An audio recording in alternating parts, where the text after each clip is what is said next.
قل لكم ميعاد يوم لا تستأخرون عنه ساعة ولا تستقدمون. وقال الذين استضعفوا للذين استكبروا لولا أنتم لكنا مؤمنين. قال الذين استكبروا للذين استضعفوا ونحن صددناكم عن الهدى بعد إذ جاءكم بل كنتم مجرمين.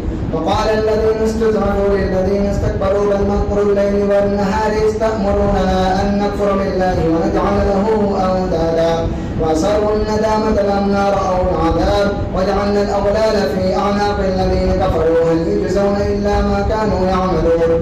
وما أرسلنا في قرية من نذير إلا قال مترفوها إنا بما أرسلتم به كافرون. وقالوا نحن أكثر أموالا وأولادا وما نحن بمعذبين. قل إن ربي يبسط الرزق لمن يشاء ويقدر ولكن أكثر الناس لا يعلمون. وما أموالكم ولا أولادكم بالتي تقربكم عندنا زلفى إلا من آمن وعمل صالحا فأولئك لهم جزاء الضعف بما عملوا وهم في الغرفات آمنون. والذين يسعون في آياتنا معاجزين أولئك في العذاب محضرون. قل إن ربي يبسط الرزق لمن يشاء من عباده ويقدر له وما أنفقتم من شيء فهو يخلفه وهو خير الرازقين.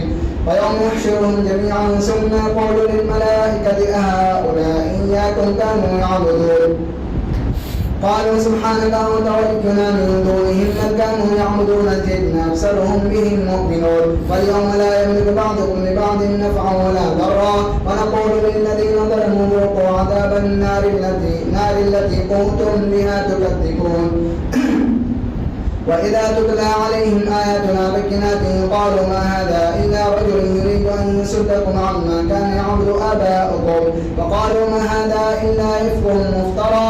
وقال الذين كفروا للحق لما جاءهم إن هذا إلا سحر مبين. وما آتيناهم من كتب يدرسونها وما أرسلنا إليهم قبلك من نذير. وكذب الذين من قبلهم وما بلغوا معشار ما آتيناهم فكذبوا رسلي فكيف كان نكير.